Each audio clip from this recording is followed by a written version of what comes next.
suis dans la joie d'être avec vous ce matin, le matin du 26e jour du mois de novembre. Personnellement, je ne l'avais pas planifié que je serais en ces lieux, mais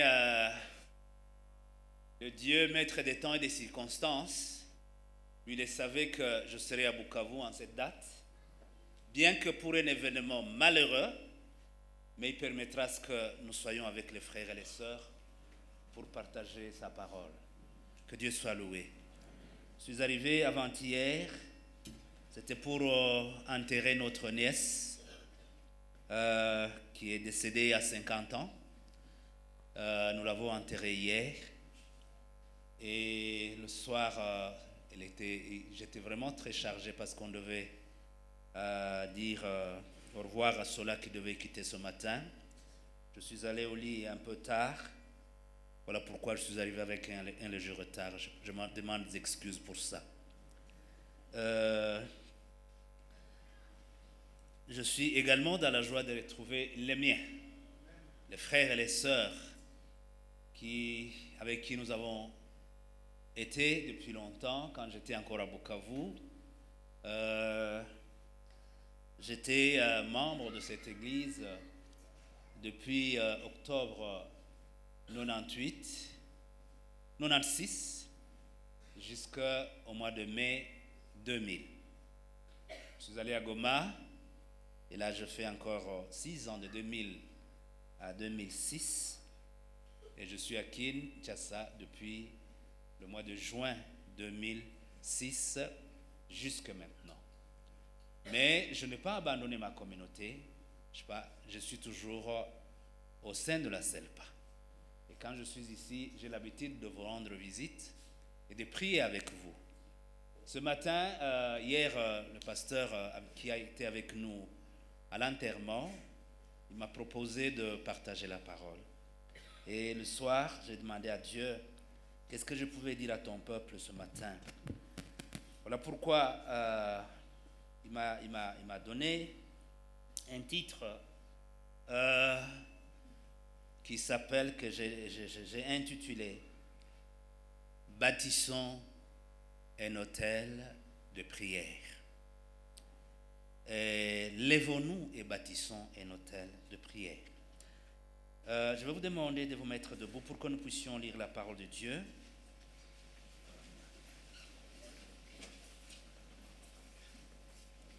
Nous commençons par Psaume 11. Psaume 11, le verset 3. Psaume 11, le verset 3 et 4. Et nous allons sauter au verset 7. Il est dit ceci: quand les fondements sont renversés, le juste que ferait-il? L'Éternel est dans son saint temple. L'Éternel a son trône dans les cieux. Ses yeux regardent, ses paupières sondent les fils de l'homme. Au verset 7, car l'Éternel est juste, il aime la justice. Les hommes droits contemplent sa face. Amen. Nous lisons également Ézéchiel,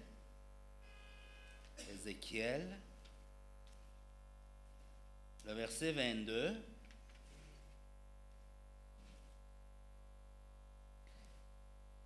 Le chapitre 22, le verset 30.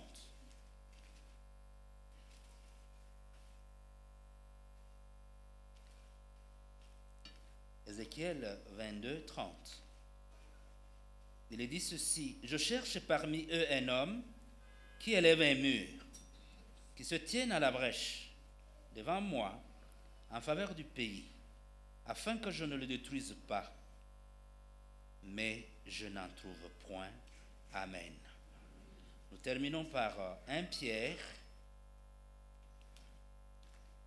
1 Pierre, le chapitre 2, le verset 9.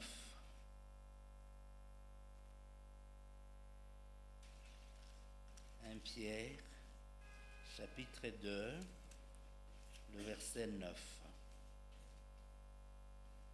Il est dit ceci: vous au contraire, Vous êtes une race élue, un sacerdoce royal, une nation sainte, un peuple acquis, afin que vous annonciez les vertus de celui qui vous a appelé des ténèbres à son admirable lumière. Amen. Pouvons nous mettre.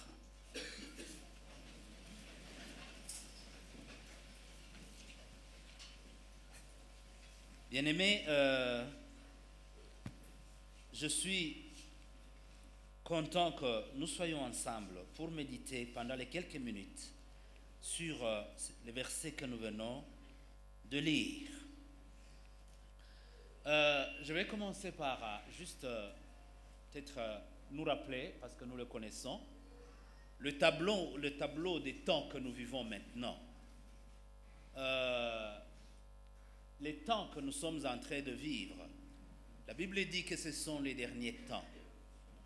Mais rappelons-nous quand même quelques faits que nous sommes en train de vivre de par le monde et qui doivent interpeller un chacun de nous, surtout ceux-là qui ont reçu Christ comme Seigneur et Sauveur.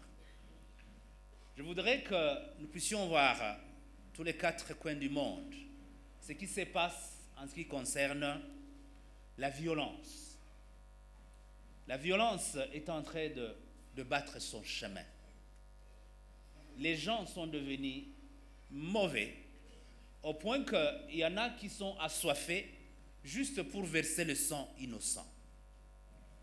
Il y en a même, nous les suivons à la télévision lorsque nous sommes devant nos écrans, des personnes qui simplement, ils veulent tuer.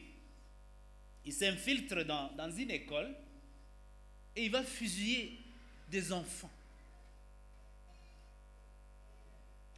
D'autres, ils s'arment de fusils ou de couteaux et en cours de route, lorsqu'ils croisent quelqu'un, ils l'assomment au coup de couteau.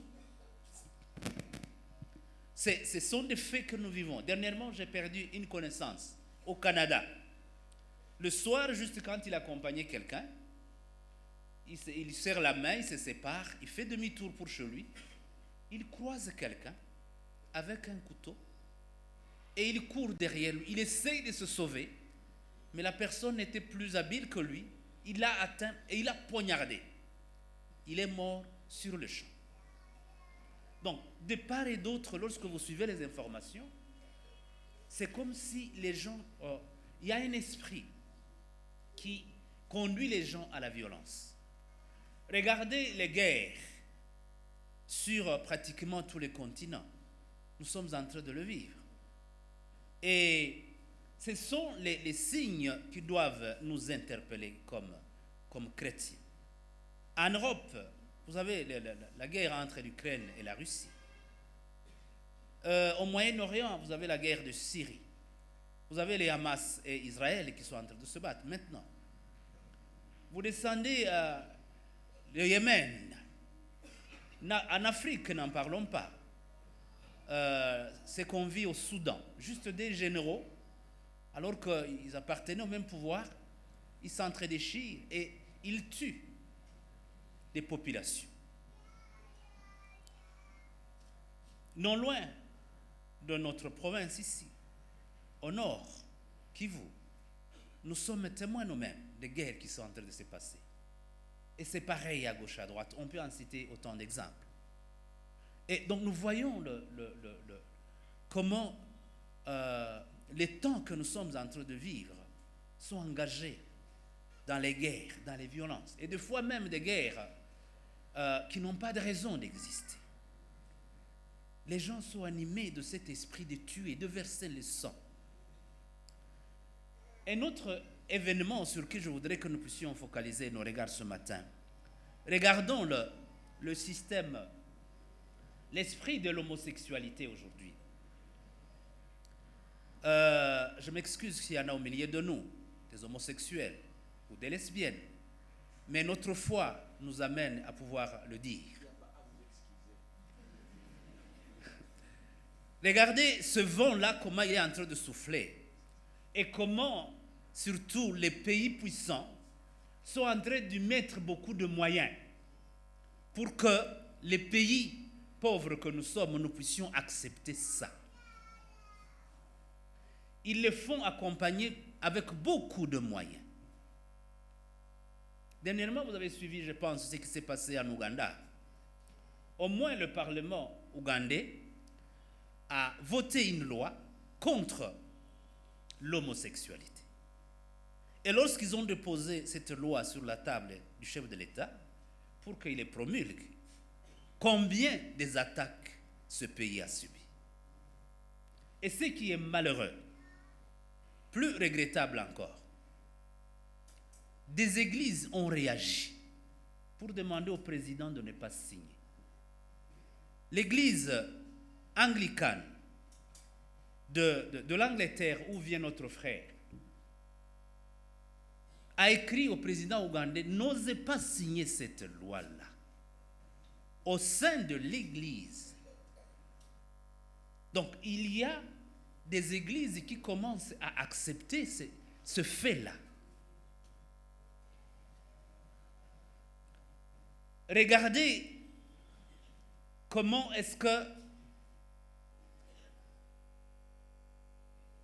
les pays sont en train de pouvoir autoriser à ce que les gens changent de sexe. Vous pouvez aller voir un médecin: Dieu m'a créé homme, je voudrais devenir femme. Hier, tu étais la grand-mère, aujourd'hui tu deviens le grand-père. C'est un courant, et sous d'autres cieux, c'est déjà accepté. Regardez un troisième fait sur lequel je voudrais attirer votre attention ce matin: le divorce. Comment il est en train d'avoir du terrain dans les nations.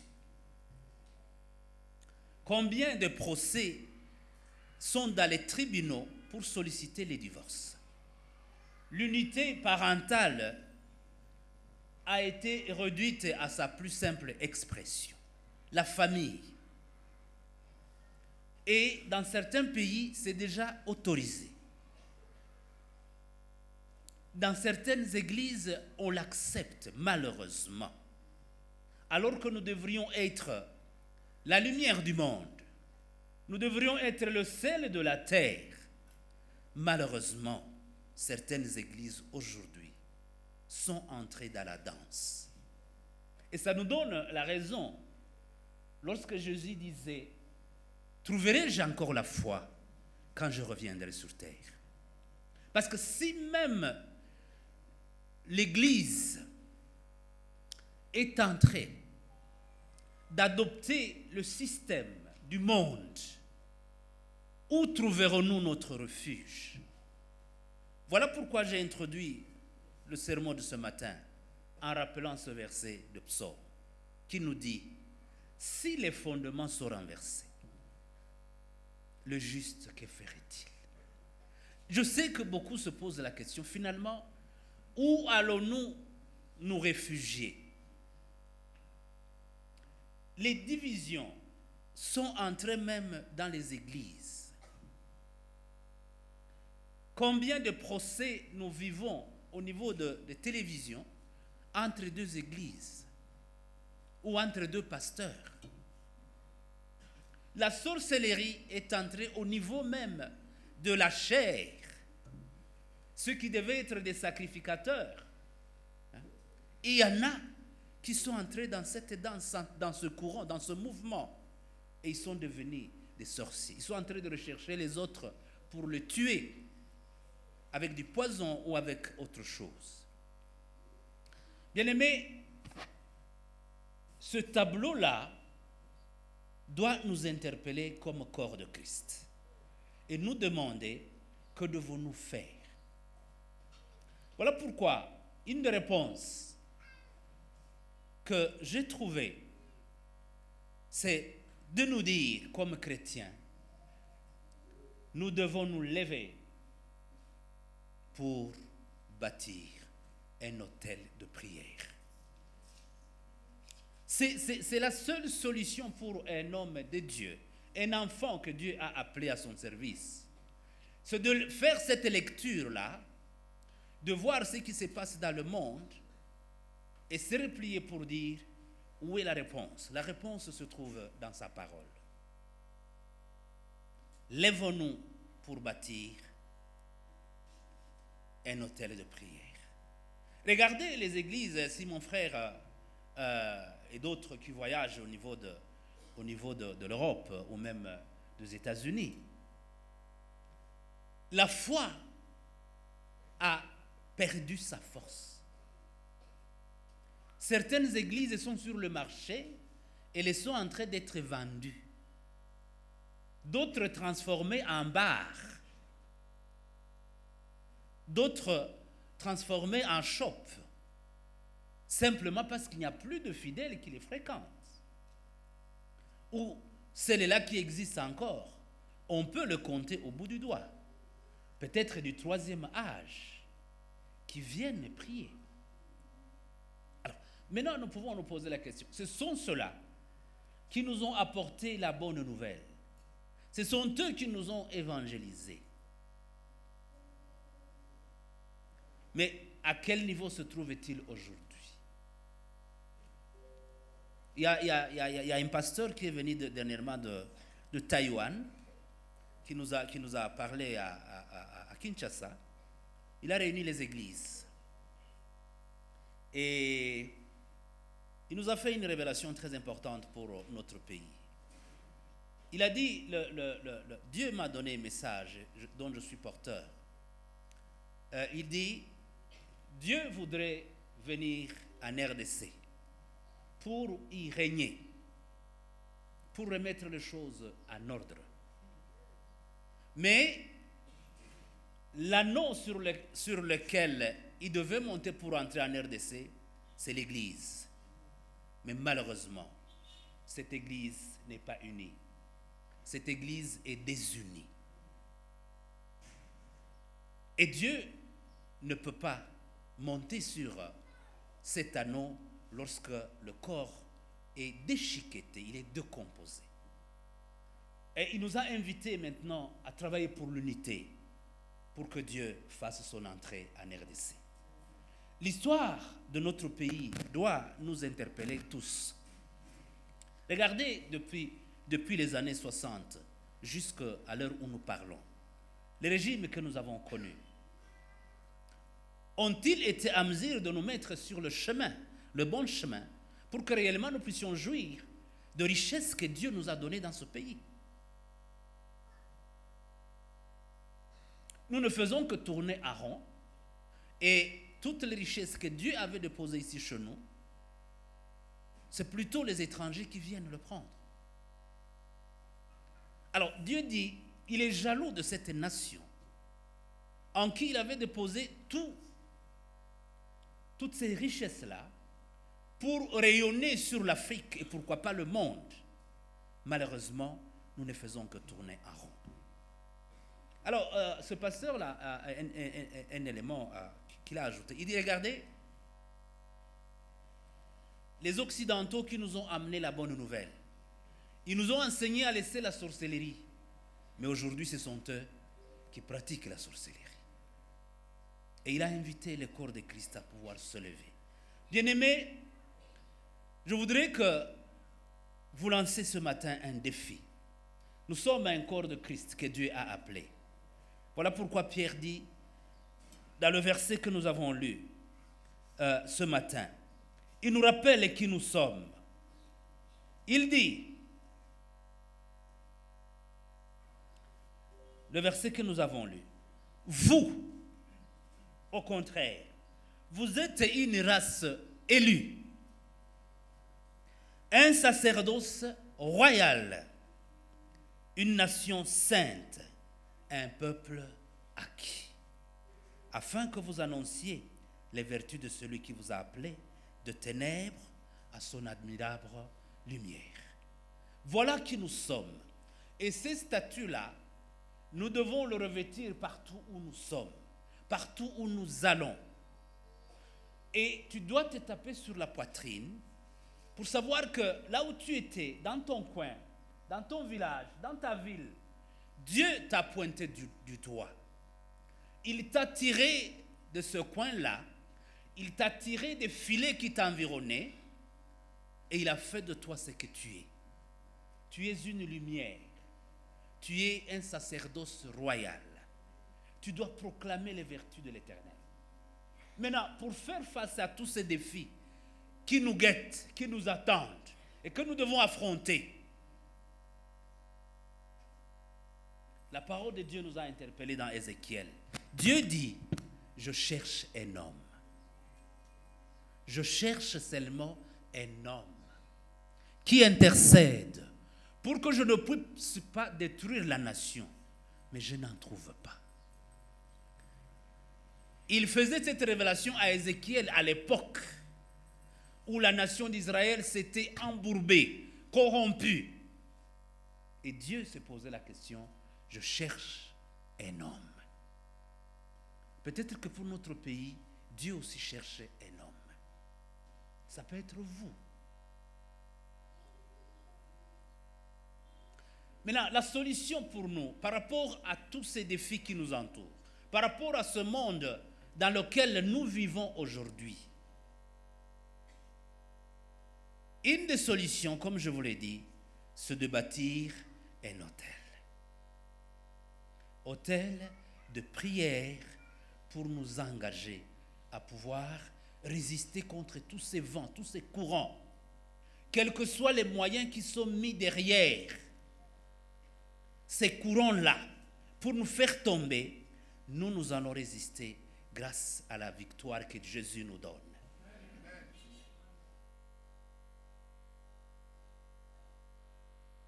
Dieu nous donne un pouvoir, c'est à nous de pouvoir l'utiliser. Mais c'est alors nous allons l'utiliser en bâtissant des autels de prière. Nous allons voir quelques exemples qui doivent nous inspirer. Je vous invite à voir le premier exemple de quelqu'un qui a bâti un autel. Nous lisons dans Genèse le chapitre 12. Genèse chapitre 12. Nous allons voir notre patriarche, Abraham, ce qu'il a fait. Genèse 12.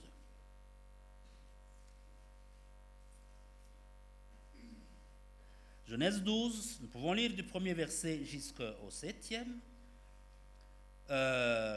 Mais le verset qui nous intéresse plus, c'est le verset 7.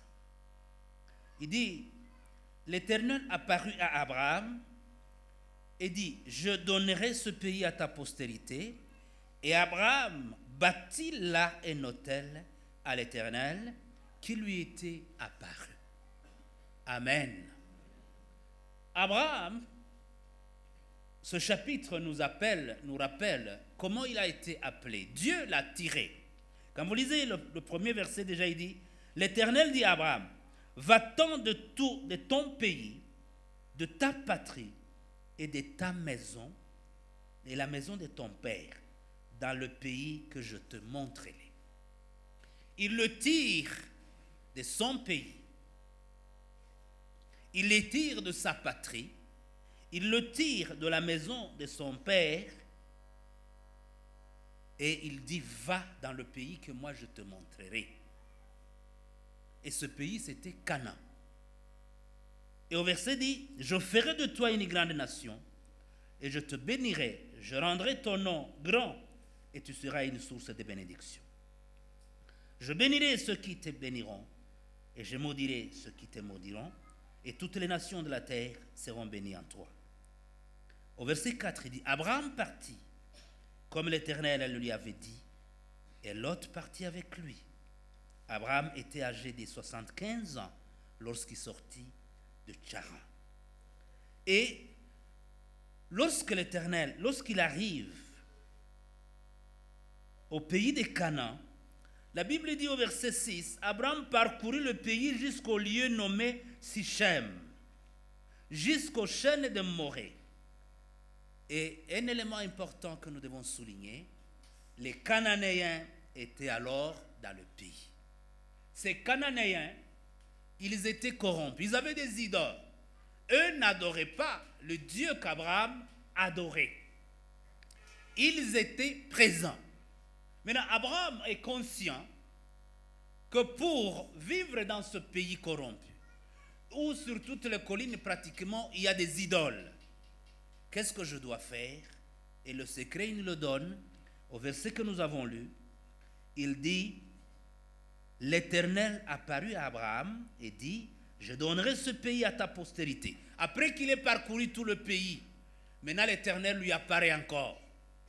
Il lui avait apparu lorsqu'il fait quitter le pays d'Ur des Chaldéens. Maintenant, il est déjà dans le pays. Le Seigneur, le même Dieu qu'il a appelé, il apparaît encore pour lui dire, tu es arrivé au lieu où je te veux. Maintenant, je donnerai ce pays à ta postérité. Et Abraham bâtit là un autel à l'Éternel qui lui était apparu. Abraham a reconnu que ce pays, plein des idoles, il y avait un esprit diabolique qui régnait sur les Cananéens. Mais alors lui a reconnu le secret que pour que je vive dans ce pays, pour que Dieu me bénisse dans ce pays, je dois bâtir un autel à l'Éternel. Et il a bâti l'autel. Quand vous continuez au verset 8, il se transporta de là vers la montagne, à l'orient de Bethel.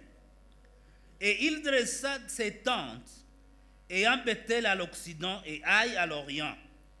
Et le verset 8 ajoute encore, il bâtit encore là un autel à l'Éternel. Alléluia.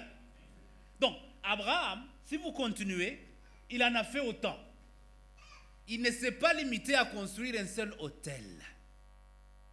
Pourquoi? Je me suis posé la question. Pourquoi a-t-il bâti des autels à gauche et à droite? Simplement parce que toutes ces collines-là, tous ces coins étaient infectés. Et Dieu ne lui avait pas dit, je te donne une seule colline. Mais Dieu lui a dit, je te donne tout Canaan. Alors maintenant, pour délivrer tous ces coins-là, sous l'emprise de forces diaboliques, Abraham a bâti des autels à gauche et à droite. L'espace que Dieu nous donne à conquérir, il est infecté. Il est plein des esprits diaboliques. Il est plein de forces du mal. Mais pour les délivrer, Dieu nous adresse une demande, c'est de bâtir des autels. En imitant ce qu'a fait notre patriarche, notre aîné, notre héros de la foi, Abraham. Alléluia. Voilà ce que nous devons faire également par rapport aux temps qui sont les nôtres aujourd'hui. Et ça ne s'est pas limité à Abraham. Si vous continuez avec Isaac, son fils, lui aussi, il a construit un autel. Quand vous continuez toujours dans le même livre, au chapitre 26, le verset 23, vous trouverez Isaac également en train de construire un autel. Genèse 26, 23. Isaac a fait de même. Il a construit également un autel. Il ne s'est pas dit, je vais me contenter de l'expérience de mon père. Non. Il est dans le pays de Philistins. Et au verset 23 à 35, quand vous lisez le verset 23 jusqu'au verset 35, vous trouverez qu'il dit, il remonta de là à Beersheba. L'Éternel lui apparut dans la nuit et dit, je suis le Dieu d'Abraham, ton père, ne crains point, car je suis avec toi. Je te bénirai et je multiplierai la postérité à cause d'Abraham, mon serviteur. Il bâtit là un autel, il invoqua le nom de l'Éternel, et il dressa ses tentes, et les serviteurs d'Isaac y creusèrent un puits. Alléluia. Donc c'est parti de génération d'Abraham jusqu'à son fils Isaac. Et ça ne s'est pas limité à Isaac, même son fils Jacob. Vous vous rappellerez bien qu'usurpateur, il fuit son frère, il arrive à Bethel, et la nuit, lorsqu'il dort, il a pris une pierre, et à Bethel, Dieu lui montre une échelle qui monte, qui va jusqu'au ciel, et les anges descendent, d'autres également montent. Et il s'exclame, il dit, j'ai passé nuit dans la porte de l'Éternel. Il ira jusqu'à Charan, mais sur le chemin du retour, lorsque Jacob rentre, lui aussi a bâti un autel au même lieu là. Il allait à l'encontre de son grand frère, il se posait beaucoup de questions. Qu'est-ce va faire mon frère? J'ai usurpé, j'ai volé son droit d'aînesse. Que va-t-il faire de moi? Mais le secret, il dit, je vais bâtir un autel. Et vous connaissez la suite, comment ça s'est passé. Au lieu, Ésaü qui avait mobilisé toute une armée pour attendre son frère qui venait, à cause de l'autel que Jacob avait construit, Dieu a changé la situation. Au lieu de se tirer dessus, ils se sont embrassés. Bien-aimés, lorsque nous construisons des autels, les dieux que nous prions, ils renversent les choses. Même lorsque un danger est à la porte, mon frère, ma soeur, le secret, c'est de bâtir un autel de prière. Et le Dieu, maître des temps et des circonstances, renversera les choses. Ça ne s'est pas limité au petit-fils d'Abraham, Jacob. Quand vous lisez toute l'histoire, Moïse, il en a fait autant. Il a construit un autel. Josué qui l'a remplacé, il a construit un autel. Quand vous abordez l'histoire des prophètes, Samuel a construit également. Gédéon en a fait autant. Élie, vous connaissez le jour où il a lancé un défi.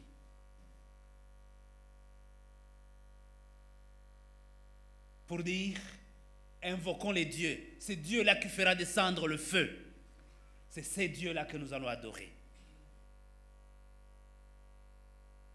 Et il a demandé, il dit, vous êtes des prophètes des Baals, vous êtes à plus de 400, commencez les premiers. Vous allez prier. Et on va voir ces dieux-là qui va faire descendre le feu. Ils ont fait, la Bible dit qu'ils ont fait toute la journée en train d'invoquer leur Dieu. Mais rien ne s'est passé. Et vers la fin de la journée, lorsqu'il a vu qu'ils sont épuisés, il se moquait même d'eux. Pour dire, peut-être que votre Dieu dort. Allez-y, continuez. Vous allez le réveiller. Ils ont fait des incantations.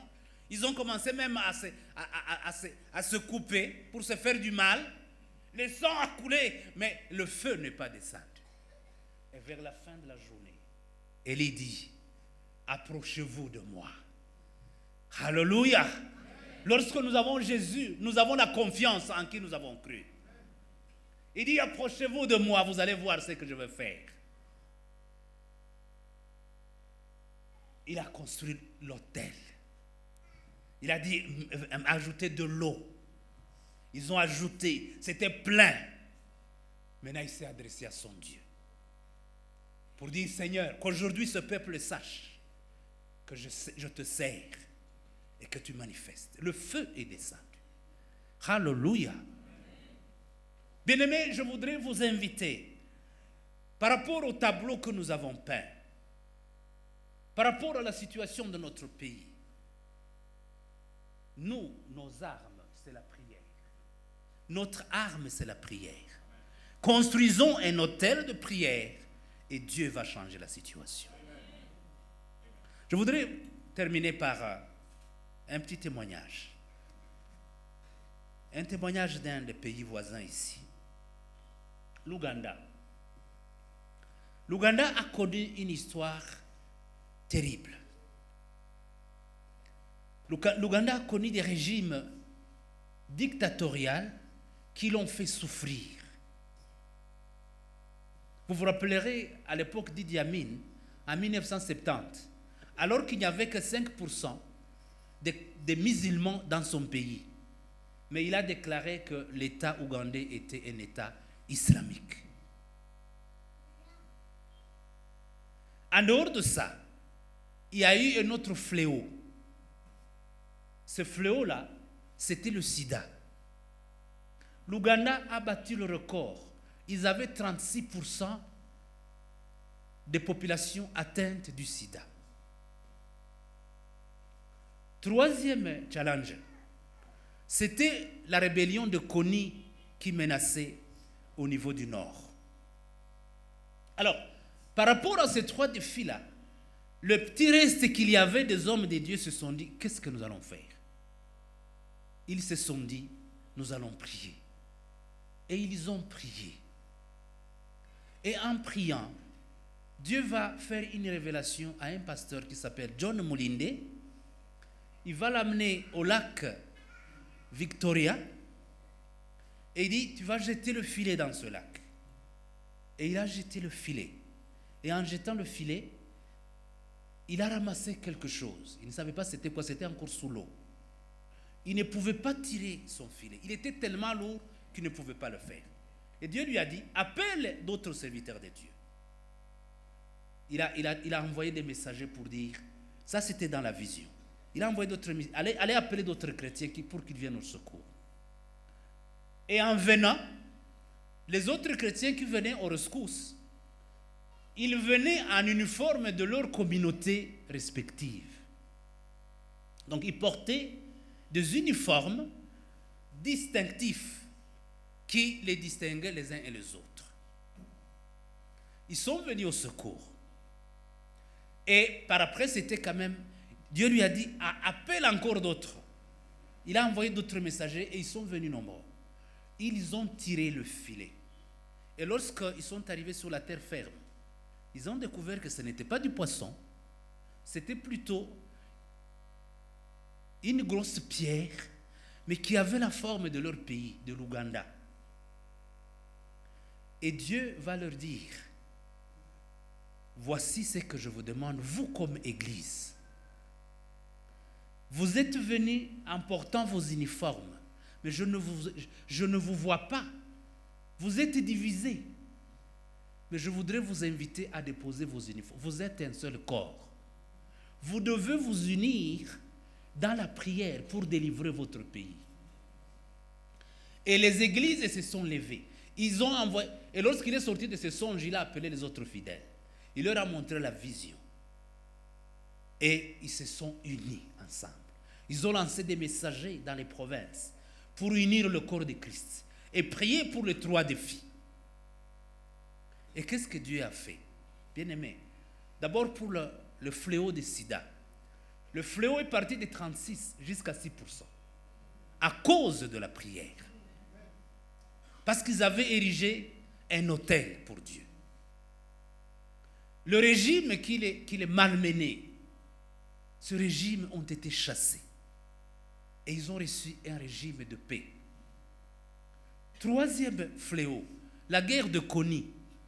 La guerre de Kony a été combattue au point qu'il a fui. Aujourd'hui, il est en refuge en République centrafricaine. Il n'est jamais rentré. À cause des hôtels qu'ils avaient bâtis. Et aujourd'hui, c'est un exemple, c'est un modèle. Les pasteurs, j'étais là dernièrement, en Ouganda, je suis allé sur cette montagne-là, la montagne de prière. Je fais des jours, et j'ai vu comment l'église est mobilisée. J'étais très émerveillé de voir, je sortais même la nuit, il y avait des buissons à gauche et à droite. Il y avait des groupuscules qui criaient dans ce buisson-là en train de prier pour leur pays et pour ces fléaux dont nous avons parlé. J'ai vu également le lendemain matin, les fidèles se rassemblent là-bas. Tous ceux-là qui ont passé nuit, ils organisent, ils vont à l'église. Et qu'est-ce qu'ils font? Ils prient pour l'économie de leur nation. C'est de notre responsabilité aussi de prier pour l'économie de notre nation. Et lorsque nous érigerons des hôtels de prière, Dieu va nous révéler les défis auxquels nous devons faire face. Bien-aimés, ces gens-là, ils prient. Et ils m'ont dit, sur cette montagne, c'est chaque soir qu'il y a au moins des équipes qui allument le feu en ces lieux pour prier pour l'Éternel. Et peut-être voilà qui nous manque, bien-aimés. Je voudrais terminer par là, pour vous dire, rappelons-nous ce que nous sommes et retrouvons notre statut. Pierre nous a rappelé que nous sommes une race élue. Alléluia. Mon frère et ma sœur, nous faisons partie de cette race élue. Nous sommes un sacerdoce royal, une nation sainte, un peuple acquis, afin que nous annoncions les vertus de celui qui vous a appelé des ténèbres à son admirable lumière. Dieu a fait de nous une distinction. Nous portons un cachet. Il a apposé sur nous le Saint-Esprit. Alléluia. Et ce Saint-Esprit-là doit faire de nous un peuple exceptionnel. Au moment où les politiciens prennent d'autres stratégies pour redresser l'économie, nous, c'est à genoux que nous allons demander, nous allons réclamer notre droit. Au moment où nos richesses sont pillées, et même la MONUSCO qui était censée venir nous protéger, s'engage dans le commerce de nos trésors, de nos richesses du sous-sol. Notre défi comme chrétiens, c'est de s'agenouiller et de crier à Dieu nos droits qui nous sont volés. Au moment où le diable est en train d'attaquer nos familles pour les détruire, séparer l'homme et la femme, détruire l'unité familiale, pour que les enfants souffrent intérieurement de voir leurs parents se séparer. Nous, notre arme, c'est de bâtir un hôtel de prière. Et lorsque vous construisez cet hôtel, dans votre cœur d'abord, dans votre famille et dans notre société, Dieu agira. Il ne restera pas insensible. Tout ce qui nous dérange, il va se lever parce que nous avons tourné nos regards vers lui et nous avons construit des hôtels. Voilà l'invitation que je voudrais vous lancer ce matin. Que nous soyons à Kinshasa, que vous soyez ici, à Bukavu, l'église comme corps de Christ. Vous êtes une race élue. Nos armes ne sont pas visibles physiquement, mais elles ont la puissance de détruire des forteresses. Si nous nous levons, si nous prions, bien-aimés, Dieu va susciter un peuple capable même d'aller en Europe pour réouvrir ces églises qui sont fermées, pour remettre les États-Unis sur la voie et leur dire que non, Dieu nous a créés hommes, il nous a créés femmes, nous n'avons pas à changer la décision de Dieu. Nous n'avons pas à nous engager dans l'homosexualité, nous n'avons pas à changer nos sexes, nous n'avons pas à légitimer le divorce. C'est un défi que nous, chrétiens, nous devons prendre à main. Je vais vous inviter à la prière pour qu'ensemble nous puissions nous lever comme un seul corps. Levons-nous, nous allons prier et Dieu fera de grandes choses. Pour nous, pour les défis qui nous regardent comme Congolais, pour les défis qui regardent l'Église comme corps de Christ, Dieu est capable d'agir. Alléluia. Nous allons élever nos voix et nous allons prier et Dieu agira. Yahweh, nous venons auprès de toi, Père. Tu es un Dieu qui ne change pas. Tu es un Dieu maître des temps et des circonstances. Toi qui as révélé à Abraham de construire un autel pour neutraliser tous les esprits qui étaient en Canaan, Seigneur, tu es le même. Tu lui as donné un pays. Tu lui as donné